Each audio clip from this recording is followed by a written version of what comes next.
Hello, everybody. This their cameras on now. We'll be starting in a minute or less.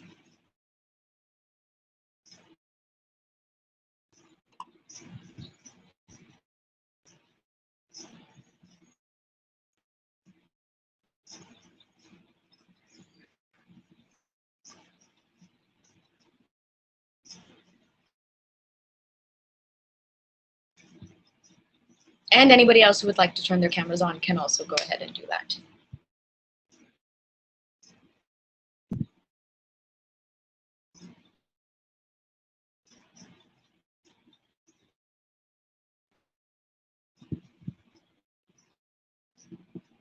Okay, so we'll go ahead and start.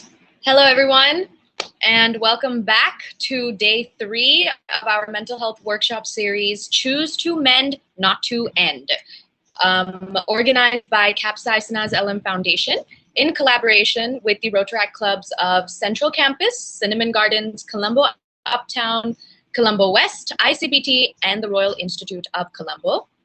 At CLM, we aim to be a platform providing first aid and support for cancer, heart diseases, mental health, and well-being in Sri Lanka, while also providing consultations under each of those arenas. My name is Insia Rajboy. I have a bachelor's degree in psychology, and I am one of the project coordinators here at CLM. And today is actually also a very auspicious day. Today is also widely known as World Mental Health Day. And as the days, the months, the weeks, and the years pass, we are definitely seeing the importance of mental health and the benefits of having these open discussions on online forums, especially now that we can't meet in person as often. So with that being said, we have 3 speakers with us today and each person will be discussing a different topic under mental health for about 15 minutes each. So we will be starting with Sara. Sara is a psychologist and a lecturer with a bachelor's degree in psychology and currently reading for her master's in clinical health psychology. Hi, Sara. Good to see you. Thank you for joining. Thanks for having me. Yeah, of course. So Sara, stress has actually been one of the leading causes of mental health decline. I think especially through the pandemic, and maybe just in general as well. So in your expert opinion, what do you think people could do to try to manage their stress in order to try to maintain some sort of equilibrium of stable mental health?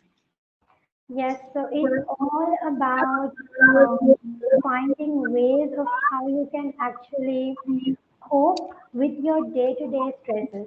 So stress is inevitable. It is something that we need to have for survival because stress is what gives us the ability to take the right decision at the right time. Either you fight the situation or you learn that you should get yourself away from that situation that is causing stress to you. But if you are constantly present in the stressful situation, it can actually lead to chronic stress. So that is why it is very important to understand and to have awareness of what are the factors that are causing stress in you. So these factors will be different from person to person. So it's about understanding yourself, having that self-awareness and your experiences, and thereby organizing your life is what will help you to control your stress. Yeah. So basically, Sara, you're saying that as long as people understand where their stress is coming from, they can manage it. Yes. Yes. Okay. So are there certain things that are generalizable to everybody that they can do for mental health? Yes, of course. So one of the first thing, whether it is about your mental health or your physical health, it's about getting the right amount of sleep. Because if you do not get the right amount of sleep, so that is going to anyways disturb your entire routine, and it is not going to help you to perform and be productive during the day. So when your body does not get the rest, so it is going to be in a state of distress, and it is going to be, irritable, tired. So which is going to add to the actual stresses present in your environment. And it's also about keep managing your time and having things organized, because you need to plan. Okay, you cannot plan your entire week, but at least you need to be able to plan your day beforehand, so you are aware of what your day holds, what is it that you need to focus on. So these are some of the factors, and how you actually have healthy diets, consume the right amount of water, get your self-care time, and have a support system. So all these together is what is going to contribute to you to cope and to develop resilience in terms of stress or in regard to any aspect related to mental health, as long as it's not biological, the factors affecting your mental health. I cannot hear you. Yeah. Very sorry. Yeah, that's actually a very good point. You mentioned something about Yes. biological predisposition. Can you just explain that part a little bit? What do you mean by that? Yes, so there are different aspects related to our body. It can be our genetics, it can be the development of our brain, Mhm. it could be certain other differences in terms of the chemicals in our body, neurotransmitters, hormones, and so on. So these can have an impact on the way our body functions as well as on our mental processes. Mhm. So it could be something that you have inherited, or it could be due to a mutation, or it could be any biological factor. So these factors are something that most likely you will have to cope with medications as well as therapy, and what you include in your day to day. But generally, for a person having their lifestyle organized and finding, developing their own resilience is something that is going to contribute to their mental health. Right, right. Yeah, yeah. Thank you so much. I'm Yeah. gonna give a little bit of time for maybe any of the other guest speakers to maybe give in their opinions about this topic. Of course, you guys will have your own separate 15 minutes, but anything that our other guest speakers would like to add to this? Any questions also they might like to ask to Sarah? Go ahead.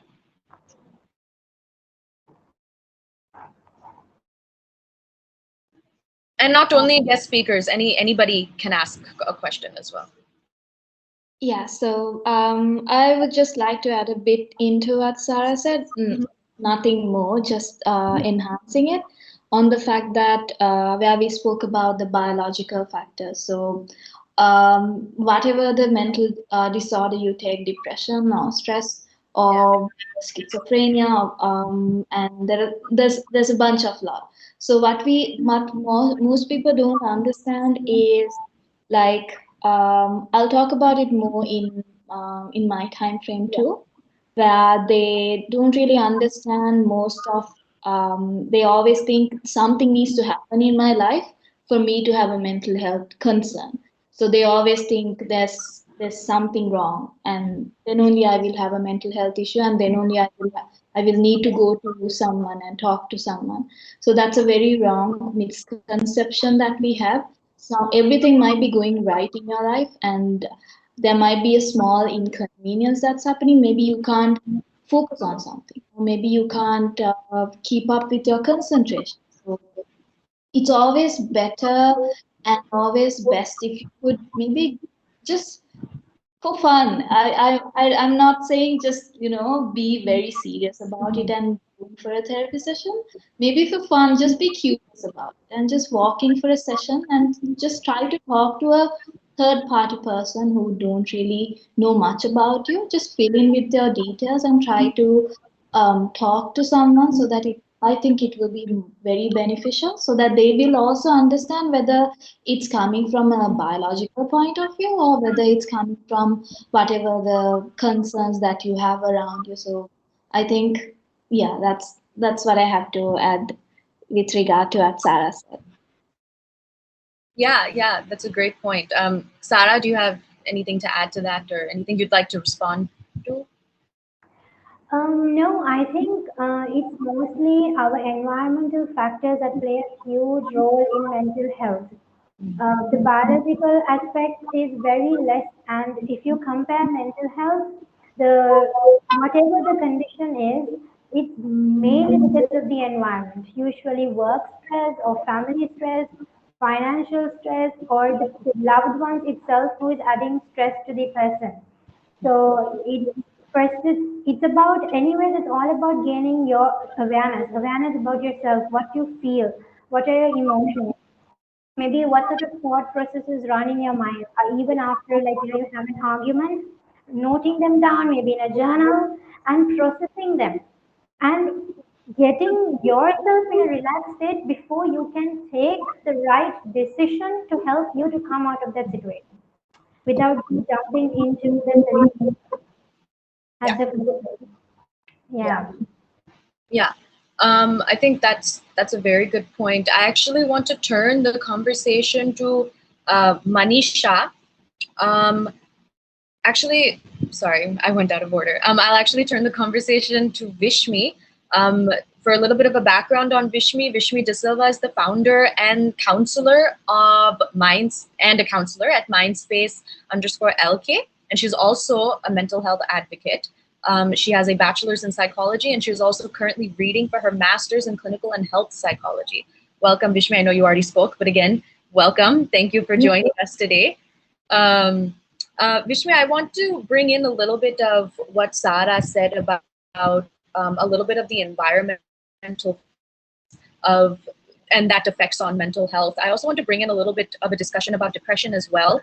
I think what we're seeing is there's a very big trend where through time we're seeing more young people suffering from depression through the years, maybe not immediately, but definitely through the decades. And of course, there's so many different factors of the pandemic and so on and so forth. In your again expert opinion, why do you think that now there are more and more young people coming forward saying that I am depressed or I have been suffering from depression? Is that a new concept also, or is that just something that is happening now because we're talking about mental health? Okay.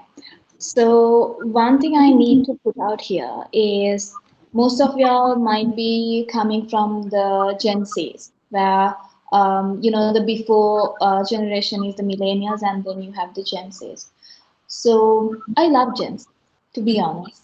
Uh, the reason is that they are very open-minded, and the ideas and the knowledge that they have about mental health is really good. Like I'm talking about most that are living in the areas of Colombo. I'm not talking about the outskirts, rural areas. It's a different topic. But in Colombo, most of y'all that belongs to the Gen Z generation, they are much more aware of mental health, and they know what sort of an impact that mental health have on them. So because of that, what I personally believe is obviously there are other factors that are environmental factors affecting the rise of these depression or stress or whatever you call it. So one of the major reasons that we see a lot of people out there talking about it is the fact that there's a much more higher population out there that's willing to talk about things and willing to put their concerns out and be open about it. So that's I see that as one of the major reasons why we see a lot of people talking about depression, or even like if I go into a personal point in this, for me when I was schooling, like when I was small, depression was just a word that we used, I feel so depressed, I don't know what to do. That was a word that we used. But now when it comes to the current, the generation, people who are in their 18, 20, 21, that age range, they know and understand the gravity of that word depression, and they understand for someone to go through depression, it's not just it's going to differ from person to person, and you need to acknowledge another person's feelings and emotions, and there's space for us to grow in the coming generation. And I see it to be something really positive and something that we need to acknowledge. And I love the fact that a lot of people are coming out talking about, like, we can have these things where we talk about mental health openly. I don't think we had these even like seminars or anything back in the day. But right now, today, we have a lot going on. People are very open and they're very accepting of us. So I think that's a good start for us. Yeah, I would agree. I would say I actually don't know which generation I fall into. I've heard lots of different ideas of where it starts and where it ends, but I will say that when I was younger, the word depressed was definitely used more as a taboo thing. And now I feel like there are a lot more like 16-year-olds, 14-year-olds, 13-year-olds who are using that word quite liberally and saying that this is what I was feeling and I'm not ashamed of it. This is what has happened to me. This is exactly. I think that's a very good point. Do any of the other guest speakers and also the audience as well, do they have any not only questions, they can also put out their opinions on this topic as well. But as from the experts, is there any other, maybe not an opinion, but maybe other explanation as to why, this is actually a question I have that I want to put out. Now that depression, or let's say mental health in general, is being discussed so openly, this is more of a devil advocacy type of situation where I'm being the devil advocate, but do you think now there's more where young people are kind of using these words so openly, even if they don't feel it, because everybody knows about it and takes it seriously, where you have 14-year-olds or 13-year-olds or 16-year-olds saying, oh, I'm depressed because I broke up with my girlfriend? Like, what's the thought on that? So I'll add on to that. So there's always a good and the bad that comes with it, right? So good is what I told you. A lot of people are talking about it, and people are more aware of their emotions and feelings and whatnot. The bad side about it is it's just a click away. You type symptoms of depression, or you type symptoms of stress or whatsoever, you have it at a click. And most of everyone around us self-diagnose ourselves. And I have even encountered certain occasions where they will come and tell, I'm depressed. So when we ask, dig into it, whether you went to a professional and got the help that's needed, or how did you come about to the fact that you're depressed? So when we go into much details, they're like, no, so I read about what I was feeling, and that was exactly what I was feeling. I'm not saying that I'm not saying that person is not depressed. Yeah. What I'm trying to say is when we try to generalize it a lot and just self-diagnose ourselves, sometimes we miss the value in mental health, and we sometimes might not take the real essence of it. So I think there are people who are using these words for their, maybe for their, I don't know, maybe for something where they are much more using it for wrongdoing. So maybe. So we are not sure about that, but definitely there's always the good and the bad, where people coming out and talking about it, and also people knowing a lot about mental health, where a lot of people who are not even professionals try to go out there talk about mental health. Yeah. It's not that they should not. What I'm trying to say is they should always understand um, depression, mental health, as we discussed earlier, environmental factors as well as biological factors. We might know, as a normal person, we might know about environmental factors, but we will not know anything about these biological factors. So if we go and tell someone, if you're depressed, you can eat healthy, exercise, and live a stress-free life and free of depression. If someone out there listening to you, and they are going through a biological phase where the depression that they are feeling is biological, then obviously that person is someone who really needs help and medication to assist in that situation. So we need to understand, if we are putting information out, we always put what's right and what people can really take and understand. Like there are different aspects of it. So yeah, that's my take on that. Does any of the other guest speakers, before we move on to Manisha? Yeah, I would like to say something. One, why we find mental health issues like in a rise these days. One is because of the fact that people want to, like, usually what happens is, okay, you want to work or you want to continue your education, or it could be any factor. You do not openly talk about. You repress that and you accept whatever is said to you at home. You listen. Now people, they want to be independent and they want to take their decisions. So there is a conflict there because they can't be who they want to be, and because they know that they can be who they want to be, Yeah. but they still, they're struggling to fight for their rights. So that is one aspect. Another is when you talk about relationships Mhm. and social media and all these technological, things that is available today. Because before, when you're in a relationship, it's about, okay, when you get to meet this person, you talk to them when you're free, something like that. Now it's about you are uploading a status. Okay, you have time to upload a status, but you do not have time to reply to me. They connect their accounts with passwords, with Google Maps.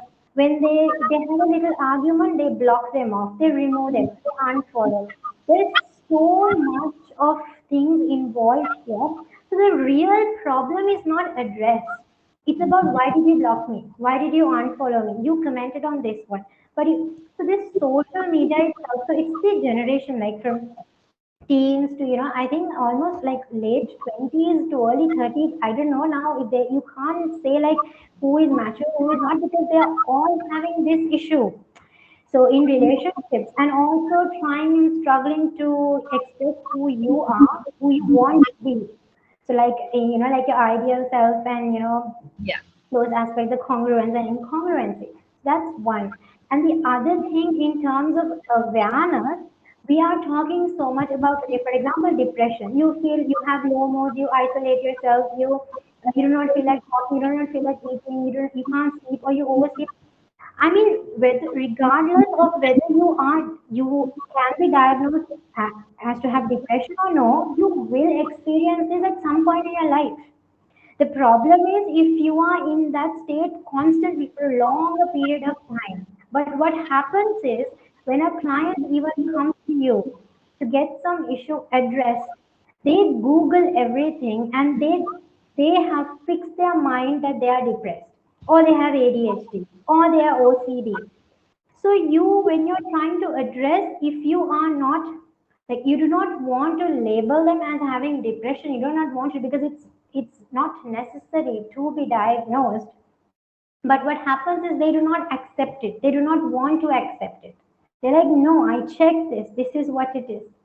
So all these factors, it's about the awareness, as well as these other things that have given us the ability to be exactly who we are, is contributes vastly to why we have an increased number these days. I think she's stuck, right? Is she?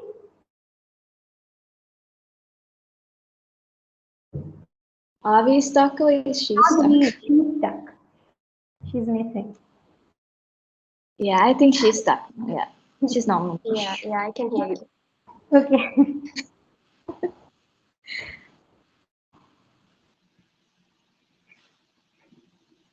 So sorry. So sorry. Okay.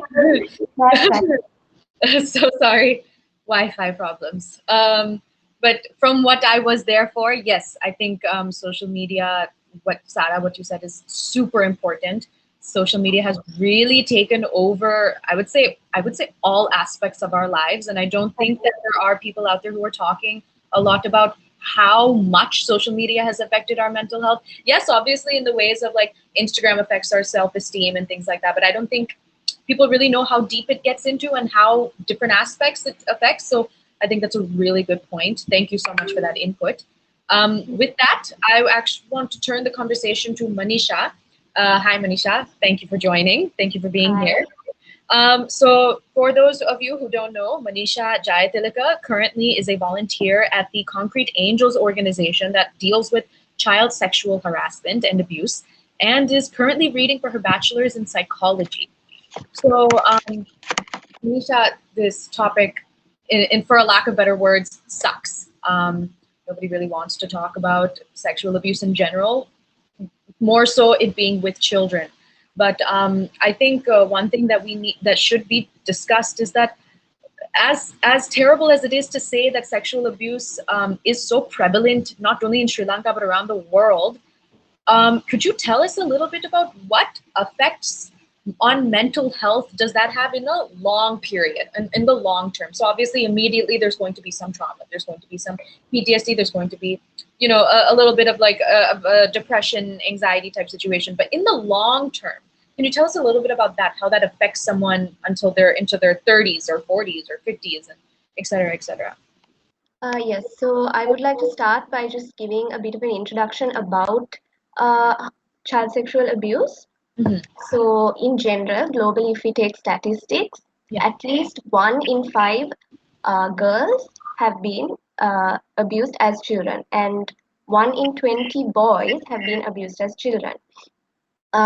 So, when you look at that statistic in that way, I mean, it's quite, even though it just sounds like a small number, when you take it globally or when you take it specific to a certain country, that is quite a lot of children that are facing this issue. And when we take Sri Lanka, the National Child Protective Authority, they get around 12,000 cases per year in Sri Lanka. Um, and those are just the cases that are reported, right? Most of these cases aren't even reported because it's Sri Lanka, and as you know, it is a taboo subject, right? It will bring shame upon the family if we say the child was abused by their father or by their aunt. So in Sri Lanka, that is current situation that we are in, where child sexual abuse is actually quite prevalent, but it's just that we don't know much about it or that the cases have not been reported.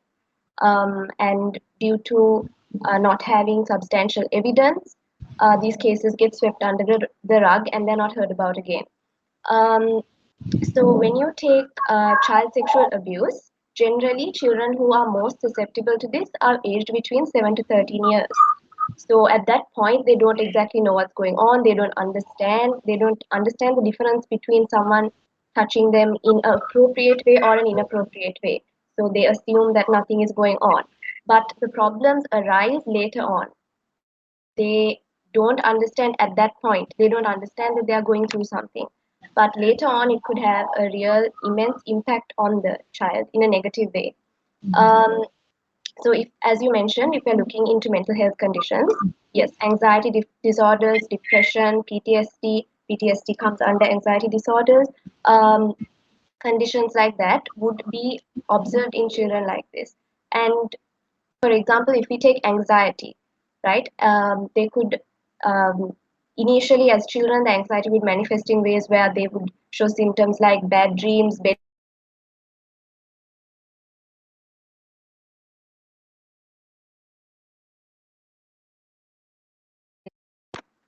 sorry about that. Um, yes, so as they grow older, this could turn into something else. For example, anxiety. They have an extreme fear of individuals that may look like the abuser, because in most cases, the abuser or the perpetrator is someone the child knows, right? So that level of distrust can manifest into something quite big as the child develops into an adult. It could cause many personality problems as well. Um, so this kind of anxiety, the fear that an individual has, it could go on to even when they are an adult, when they are trying um, to get into a relationship, to trust someone again, to get into a marriage, intimacy issues, these kind of things start to arise because of that immense anxiety and fear that was brought on from the traumatic event that they went through.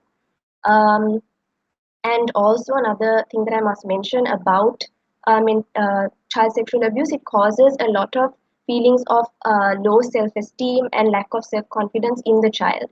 So these kind of feelings going on to an adult would be quite would be a big problem, because um, children, the adult, as an adult, right, these feelings of worthlessness, or these feelings of not enjoying things you used to enjoy, or these traumatic thoughts coming back to you while you are doing something, this can cause depression in an individual as well.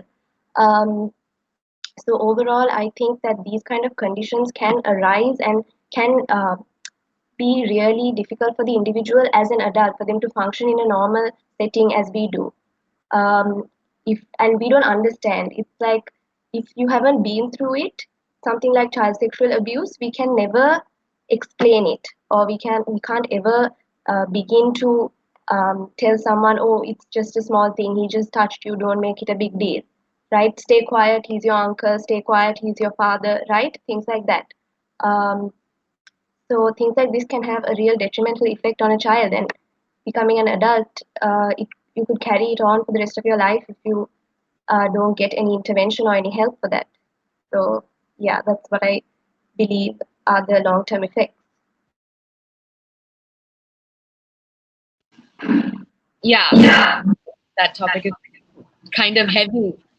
But yeah, I mean, especially when you're bringing children into the equation and just knowing how far and how long they would have to deal with those types of effects. This is a question, not really a question, but more of a something I'm putting forth to everybody, not just the guest speakers. But we hear about things like sexual abuse for children, rape for children, things like that a lot. Not only we hear about it for children, we hear about it for adults, teenagers. Now, even you hear celebrities coming out and saying that they have been, abused at one point or the other on some sect that they were a part of. I want to kind of put this forward to everybody who's listening, but also mostly the experts, at least in this. Um, the we talked a little bit earlier about like the general things that you could do to help your stress, to help your depression, to help your anxiety, things like that. Can those things be put into such a serious case, or would there have to be some, obviously, extreme intervention in terms of therapy, in terms of things like that would have to be introduced? But like Bishmi talked a little bit earlier about the general things you can do. Even Sarah talked a little bit about the general things. Can those things be put into place for people who are suffering with like this type of issue, since it is quite a heavy and deep issue? Anybody can take this. Well, so these are not like, this is something that has a major impact on the mind of a person. So it's not something like the day-to-day stresses that we were talking about earlier. So yes, of course, these could be incorporated into their daily life to kind of record their thoughts and monitor their healing process. But of course, they have to undergo proper structured interventions under experienced professionals in this field to help them kind of get that healing, to be able to accept, to recover. And you cannot forget these experiences. You cannot. It's about moving on from it in a manner that you have accepted it, and also in a way that you have healed from it. So it's not only about, okay, I'm not going to think about it. It's not like that. Even when you are exposed to those triggers which put you into the distress, you should be able to not get affected by that as well. That is the healing. So you cannot just like talk to someone and they're like, yes, I can understand. It may be you and I both have experienced sexual abuse, but it's not about having that conversation on an equal page. You have to go, the process will differ from person to person, their beliefs, what they grew up in, their moral values, and so on. So of course they have to go through a proper structured, intervention, and with time maybe they can include these techniques what we said. Those are something that we do for day-to-day practices, not for something so intense.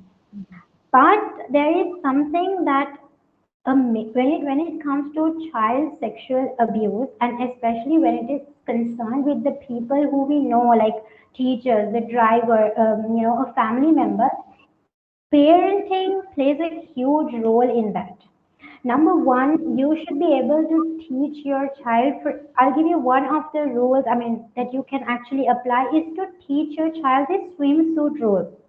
This is where you tell your child that you should not allow anyone to touch you on these areas. So if they do, you have to like openly come and speak to the parent. You can trust and only tell the parent.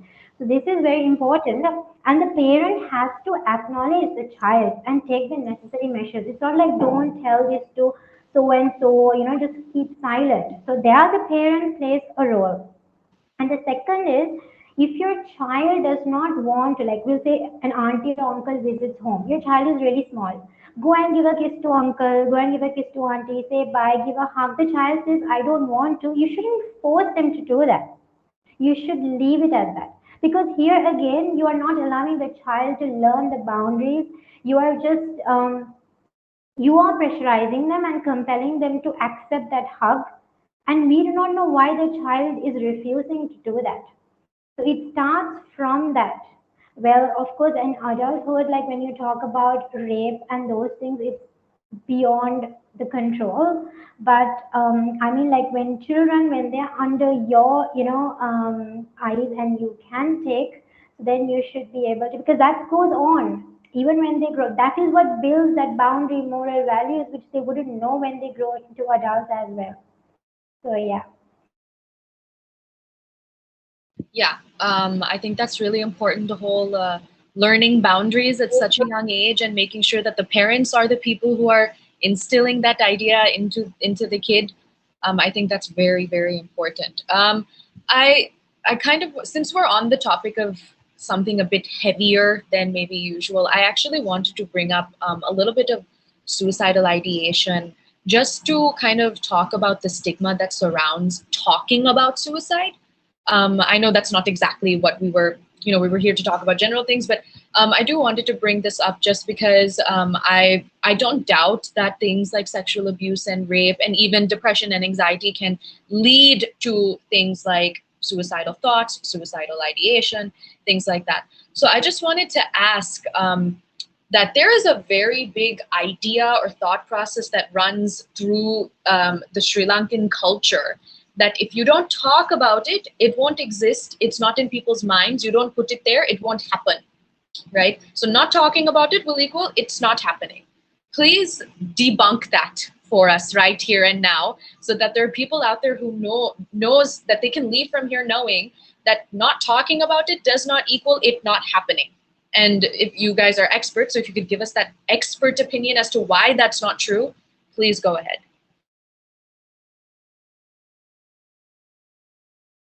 Okay, should I? Okay. No, it's always about talking what you feel, and especially to those people who you trust and consider your support system. If you do not have somebody like that, like a family or a friend, maybe you can even reach out to the professional. So, for example, even a mental health care professional who would be able to direct you as to where you can get that necessary help you need. Whatever it is, whatever problem it is, it's always important to reach out, because we think that no one cannot understand, but there are people who are actually available to help us. So, but when you say open up and talk about it, you have to be very careful to whom you actually open up, because the first person you consider that you can open up to might ask you to not to talk about it to anyone. But so that is, then there's no point in you taking that. It's very difficult for a person to take that step. So when you talk about suicide, that's why you brought this topic, right?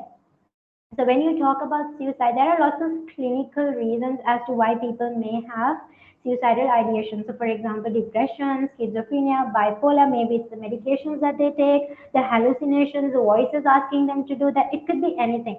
But beyond this is like what I told you, the biological aspect. Then if you talk about the environmental factors, there's so much connected to it.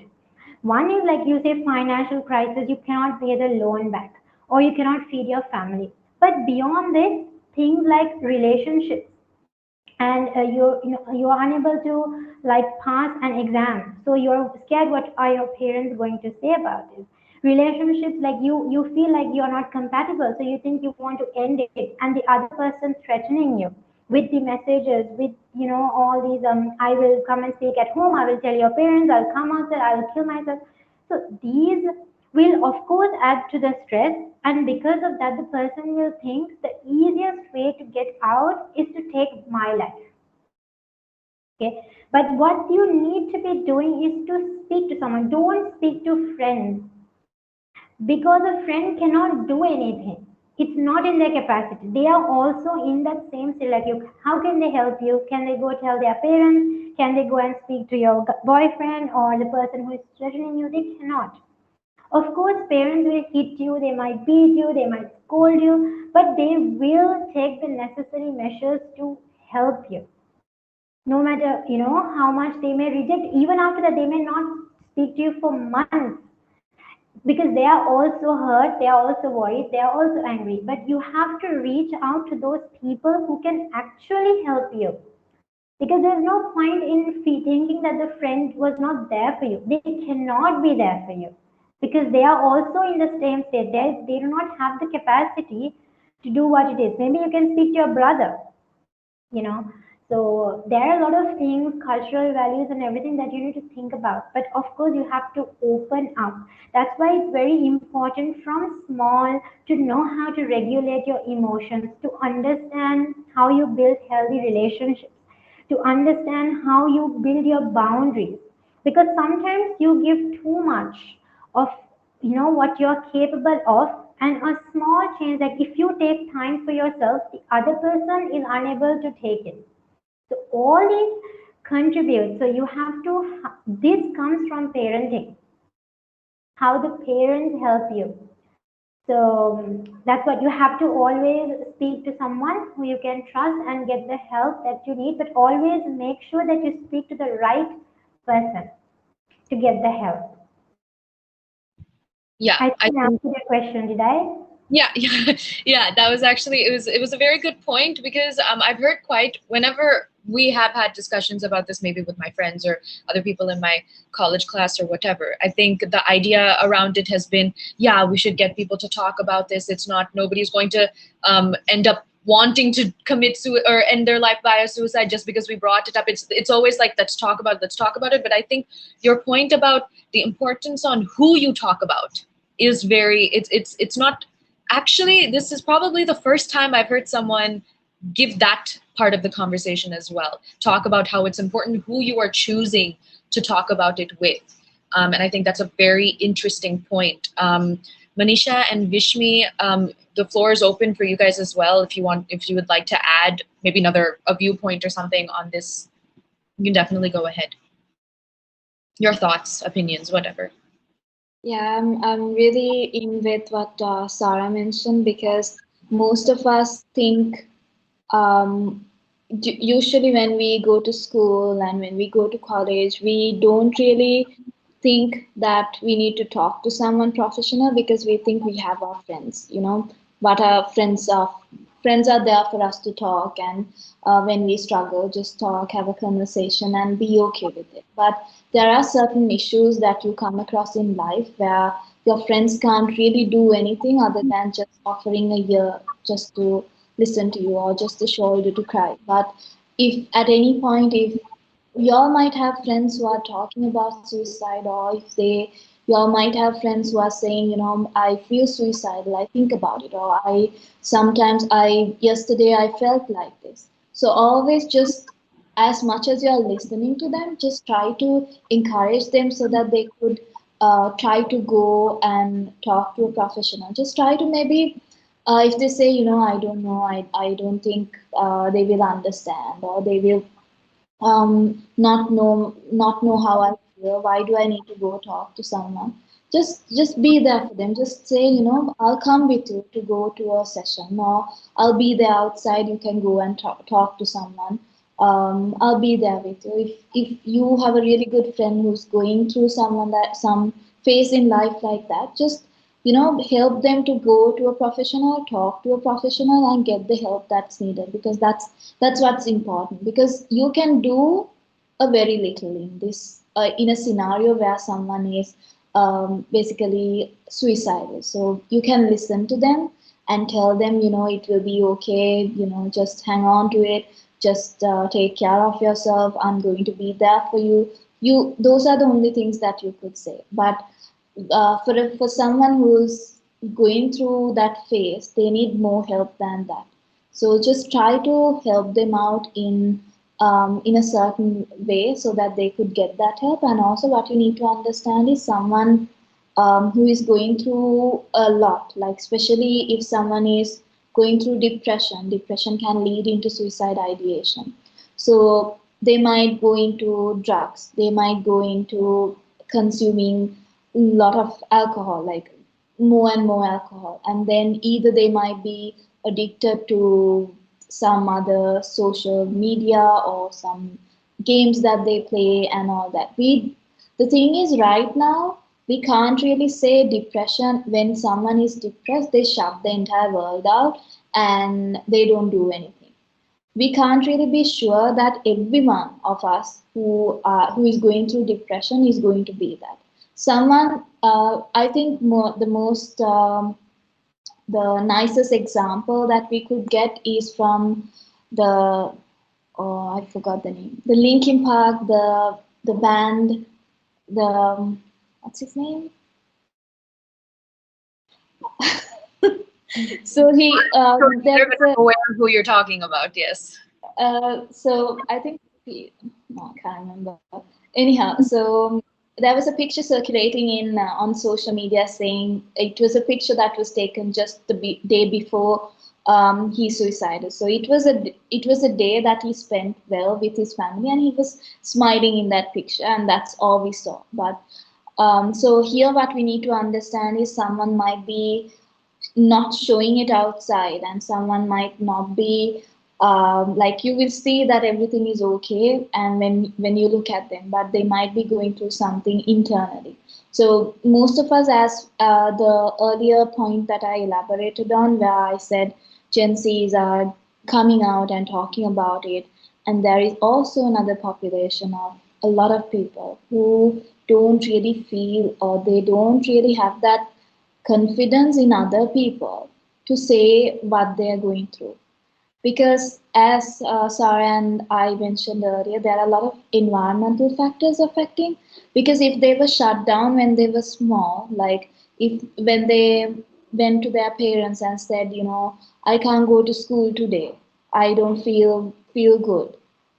Most of the time our parents will push us to no, no, no, go to school, and our own feelings and emotions were not acknowledged. And whenever we felt like not doing something, we were pushed into doing something, doing whatever that we don't want to do. Likewise, and the point Sarah mentioned about boundaries, that's very important. Most of us will grow out to be not having boundaries, not knowing what boundaries are, and just being very closed up person.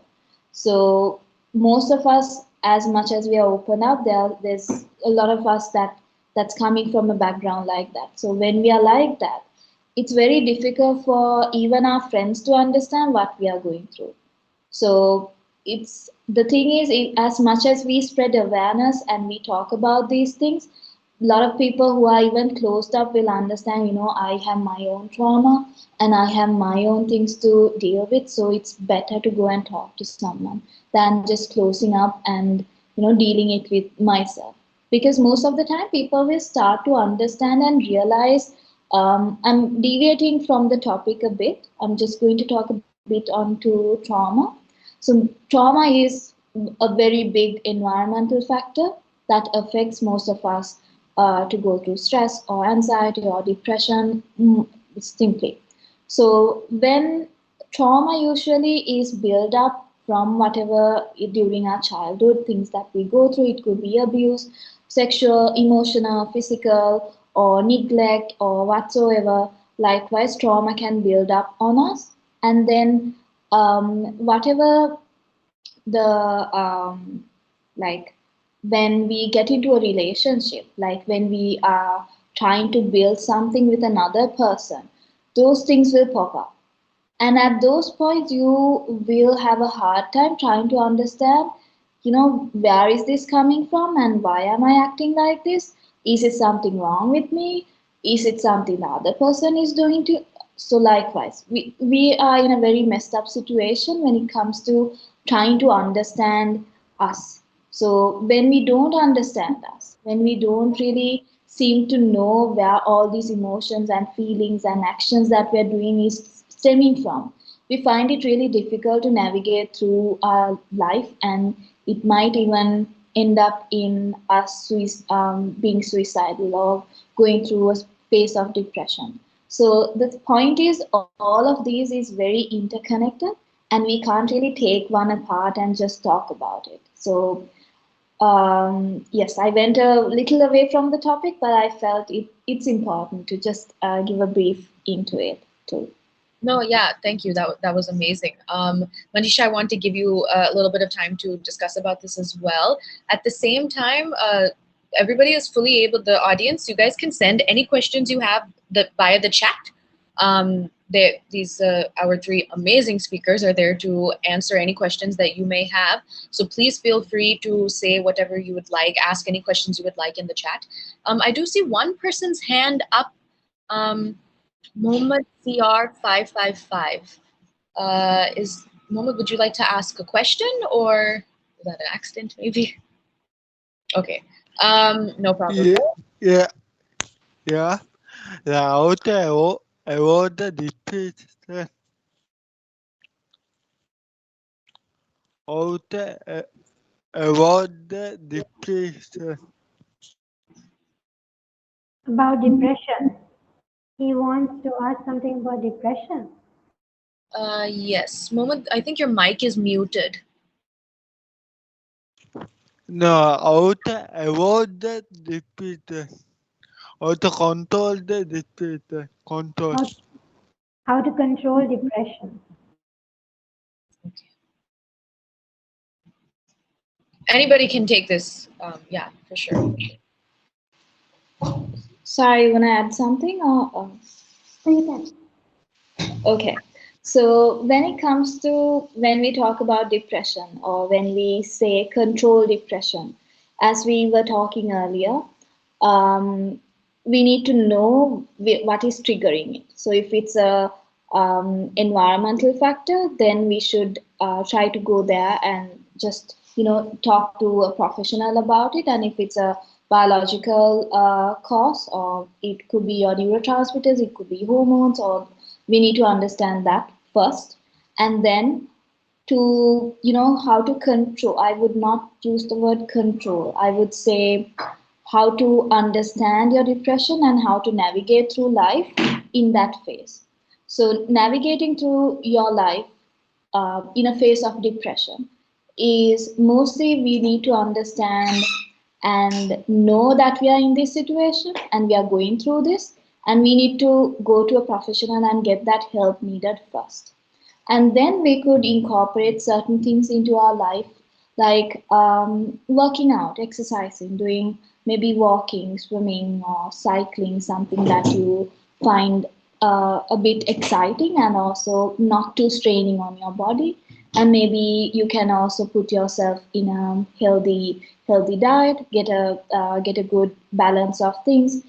So there's a lot of things that we could incorporate into our life, whereas we're trying to be healthy, we're trying to be trying to do new things, put ourselves in a schedule, try to maybe come up with a do list, maintain a diary, do guided meditation, maybe join a yoga class so that you can practice mindfulness. There's a lot of things to do, but what I'm going to stress on is the point that a lot of us don't really come out and talk about, like most of us just have a conversation with our friend and be like, I don't feel doing things, I just it's very blur for me. I don't feel like doing anything and all that. And if the friend is someone who understands about mental health and the things that we go through, then the friend will direct you. But if at any point, if the person you're talking to is not someone who know about these things or understand these things, then we are also going on a, then it will be a stop. Like you will tell the friend and that's about it. Nothing will happen.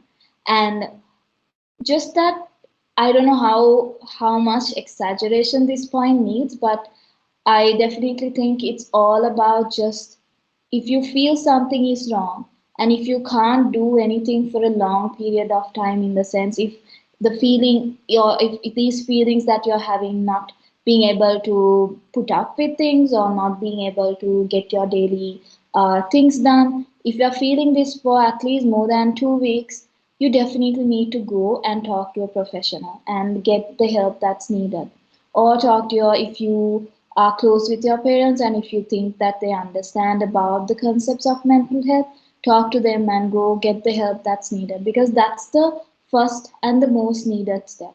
Other things, eating healthy, exercising, all that will come after, where we could definitely just, even people who are not depressed or people who are not going through anything, simply can adjust into it. Like we can go on a healthy diet and we can do exercises and we can do whatever to make ourselves occupied, keep ourselves occupied, and also keep our blood flowing and all that.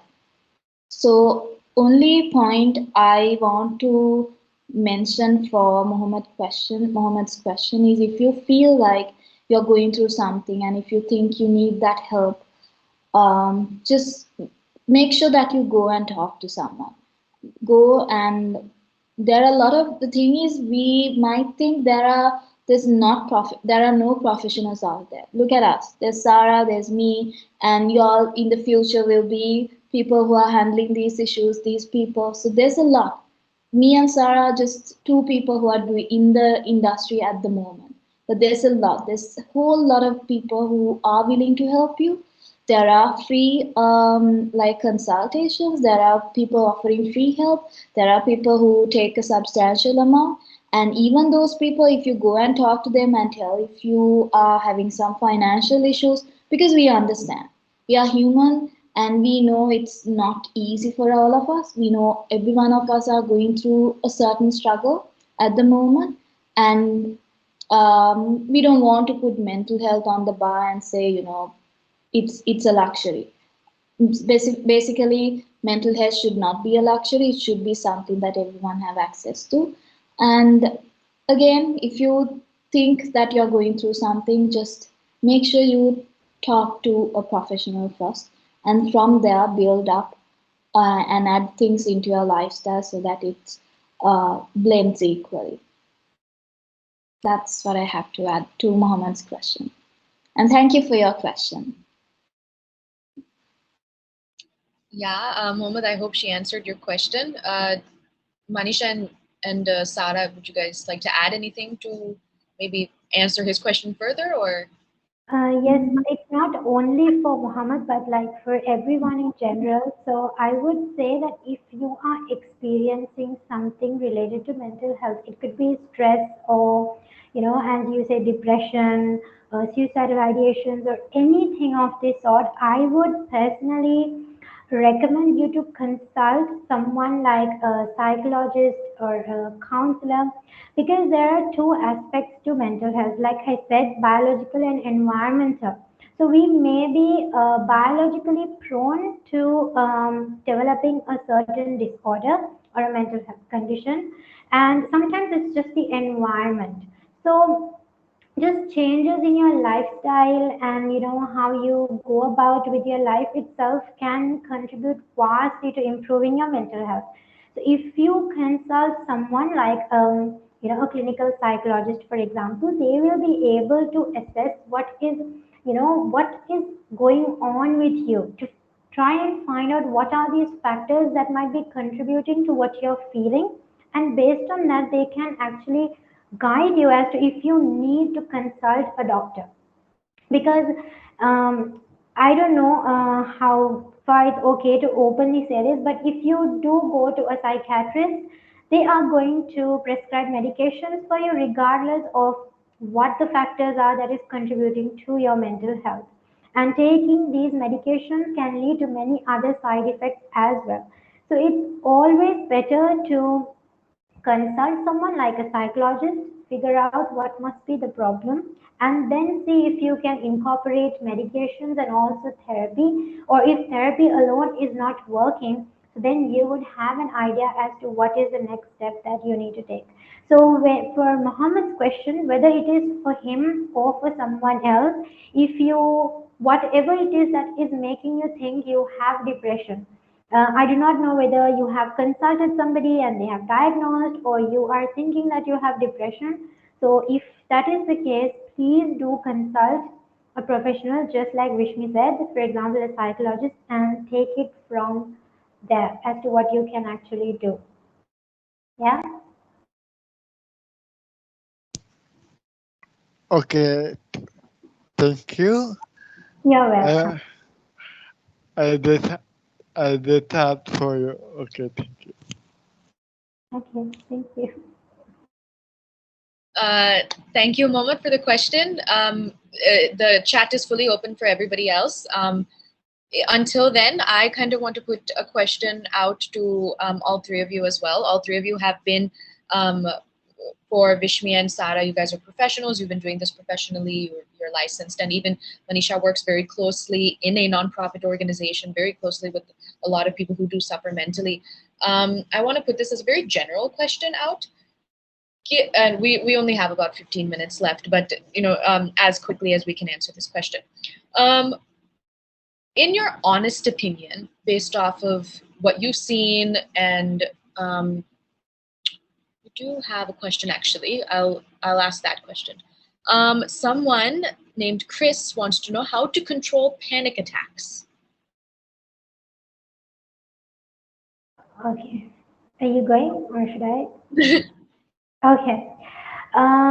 In the case of panic attacks, it's mostly also connected with feeling anxiety. So when you are anxious, so that can actually lead to panic attacks. So it depends especially on the frequency and the intensity, and how panic attacks are experienced differs from person to person. Some may find it very difficult to breathe, some may just freeze, some may just like, it might just be like a complete blackout.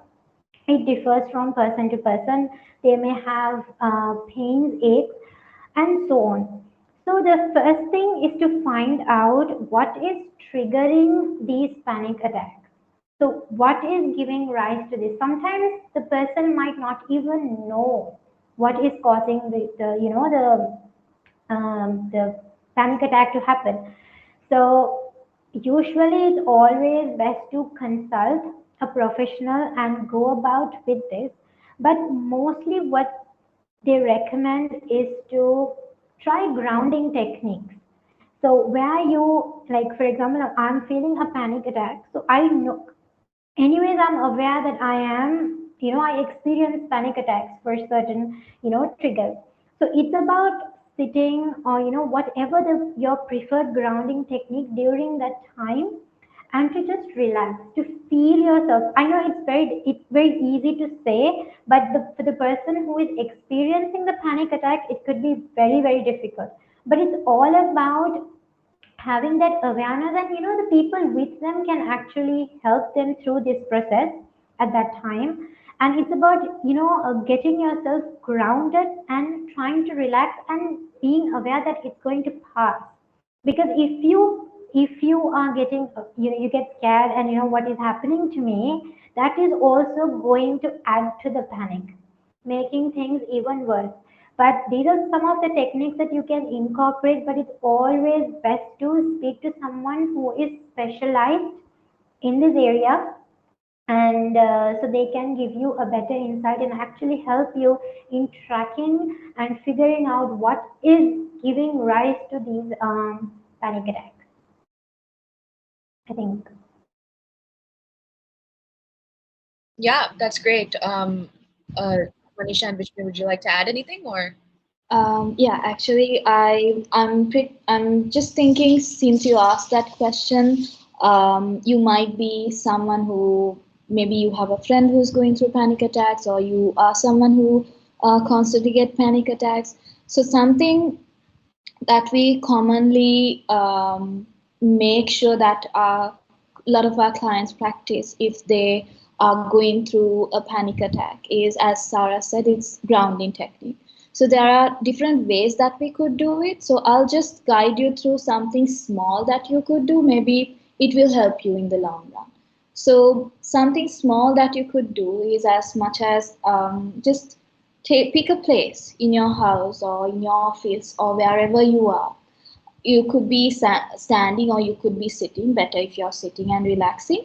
Just go to a corner, sit in a nice quiet place, and just try to first listen, or no, first just, if you are around things, just try to touch whatever the surfaces that you can find, maybe three or four things. Just try to think about the table. Okay, this table is soft, there are rough edges. Just put your awareness into that position, and then maybe you have a cup. You can touch it and see, okay, it's soft, smooth, and it's warm. Likewise, just describe it to yourself. Three, or one or two, or if you can find three, perfect. Then after touching things, maybe just listen to three things. Listen to whatever the noises that are around you. It could be people talking, it could be the TV running, it could be birds chirping, whatsoever. Just try to focus on one at a time and just be with it. Just take it in and be with it. And afterwards, you can either touch, smell, see, you can even look at things that are around you. Likewise, you could incorporate any of the sensors that you have and just try to take this take the surrounding around you into you. So this is more like, how I would like to explain it is more like we're tricking our brain into thinking that whatever that you're thinking at that moment that is causing you to be going into a panic attack is not going to be there, and you're at this moment present, and you're here at this chair, you're sitting here, and you're completely fine. Nothing is going wrong. So that is what we try to do. We are tricking our brain. I'm not sure whether everyone agrees with me on the fact that I use the terminology tricking our brain because I feel that's what we're trying to do there. So we trick our brain into thinking that we are in this position and we are at this moment present and nothing is going to go wrong. So that's something that you could do and incorporate into your life if someone is going through, and just try to and the other important thing is, don't just try to go and do this when you're having a panic attack, right? Practice this when you're in a normal setting, when you're bored or when you don't have anything to do. Just make sure at least once a day you practice this, because the minute you try to incorporate this when you're having a panic attack, your brain is like, oh, what is this? What am I doing? What the hell is this? Like, our brain is going to go to another panic mode where it's trying to understand what is this new thing that we're trying to do. So if you make it a habit in you, and if you just try to make it something normal for you to do, then it will definitely help you in a better way when you're actually in a situation where you need that help and guidance, where you are on your own and there's no one really there to help and guide you. So yeah, I think that will help you out. That was great. Thank you. Thank you for, teaching the steps and everything. I think that's going to help a lot of people. If hopefully not, but if this situation ever occurs. So it's almost towards the end. I'm hoping that if everybody is comfortable to turn on their cameras so that maybe we could all take a picture together. As many people that we have in the audience as well, if it's possible. So if everybody is comfortable, no forcing. And we'll take a very quick picture together and then final thoughts. There is a question in the chat box. Oh, yes, thank you. Question for Manisha. Are there signs of sexual abuse in children that we can look out for, especially since children don't come out and speak up about it? Interesting. Yes. So moving back to child sexual abuse, yes. So there are certain signs and symptoms we can watch out for in children. Before getting into the signs exactly, I would say that um, when you know your child and when you observe certain differences in your child's behavior, you can tell that there's something going on with them. Sometimes they might not show it. Some children might not show it, but some children would show it. For example, I teach English at a school. So when I see certain differences in my children, the way they talk to me, or if they seem a bit distracted, I would talk to them, engage with them, and just see if something's going on. Because you can see these differences in kids. Even a small thing, even something small that's bothering them, you can say that there's something going on. But when it comes specifically to child sexual abuse, children who are abused, they would show different symptoms like thumb sucking, bedwetting. Um, they also have extremely emotional outbursts that they didn't have previously. Like it could be initially the child could be extremely quiet, and then suddenly the child would have angry outbursts for absolutely no reason. Or if it was a loud child, she would stop talking or he would stop talking. Personality changes like that. Also, behaviors that are inappropriate for their age, sexual behaviors, or trying to be inappropriate in class, in school. Um, Also, they get distracted easily. Their concentration does not last very long. There are certain instances where these children might not want to be around certain adults, or they would refuse to be around certain people. They would want to be alone, isolated. So there are several different symptoms that children who have been sexually abused would show. These are some of the key differences that we would identify. I hope that answered your question. Thank you. Thank you so much, Manisha, for that. Um, yeah, okay. So I want to thank, we're now coming towards the end, and the link will actually end in 3 minutes, so I can't continue even if I wanted to. But I wish we had more time because this is super interesting, and I love hearing about all of your guys' backgrounds and experience, and it's just super interesting. But sadly, time is over. I want to thank all three of you so much for coming and speaking to us about everything that we have spoken about, and I think we've really touched some important topics today, and we've touched some things that people were worried about at one point in terms of, sexual abuse in children, panic attacks, depression, anxiety.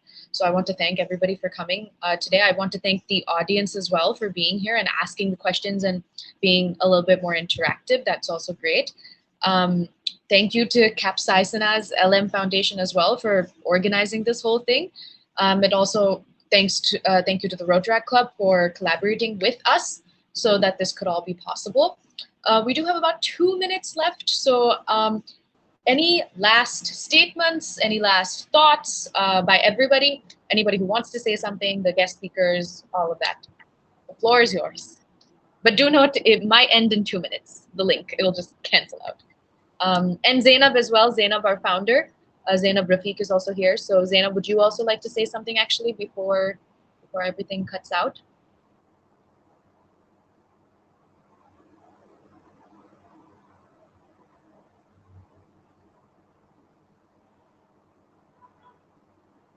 Zainab, you're muted, I think.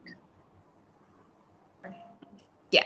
Hi. So basically, I would like to thank the speakers, I think, for joining in, and Denisha for moderating, and definitely the Rotaract clubs, because I believe mental health has become the vital element and ingredient in all parts of the sessions that we plan on doing. So it's part of life now. So I believe and I hope everyone attained some kind of knowledge, and we plan on initiating and educating ourselves for for the betterment of the society. So I think the session might end off in a minute, but just a big thank you to the panelists, because it was a very short consideration of period of time and got them on hand for the session. So hoping to looking forward in working with you all together, and Inisha for moderating, and the Rotaract clubs. I think it's one of the organization where we have got all 6 Rotaract clubs together. So thank you for that. Yeah, I think we'll just have a quick snap. Yeah, before the session ends.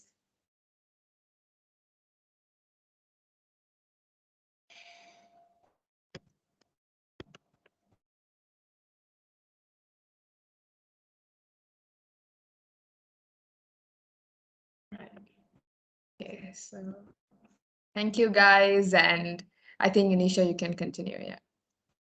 Yes, can I say a word? Like, I really enjoyed the session. It was very informative, and thank you for the speakers for doing such thing. And looking forward for more webinars and workshops like this. Thank you very much. It was very informative. Thank you. Thank you so It was a much. pleasure. Yeah. And even in the chat, Zumra Fahir also wants to say thank you so much, speakers and the organization. So yeah.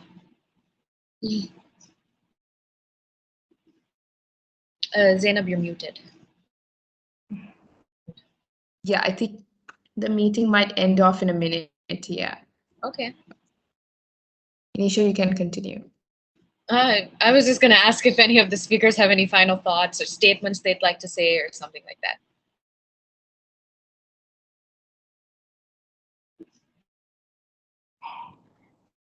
Nothing much, just take care of your mental health. Since it's Mental Health Day, just be aware of your surrounding and yourself. And yes, thank you for having us. And Yes, please deeply. reach out for support and help whenever you feel like you need them. There are many people to help you. Thank you so much. Yes, I just want to say thank you for this opportunity. My first time on a panel discussion. I'm sure you guys probably noticed that, but thank you very much. And I learned a lot too. And I hope to further my career in psychology as well. So this is really great. Thanks, guys. This is actually my first time moderating, so twins, first time. I hope I did okay. You did. Thank you. So Zainab, if it's not cutting off, should we cut it off? Yeah. Okay. I think yes, because I think we all are new to the Teams and we're more equipped with Zoom. So yeah. Yeah. Okay. All right. Okay. Thank you guys, and Okay bye. then. A final Bye. goodbye. Have a good night. Thank you. Good night. Night.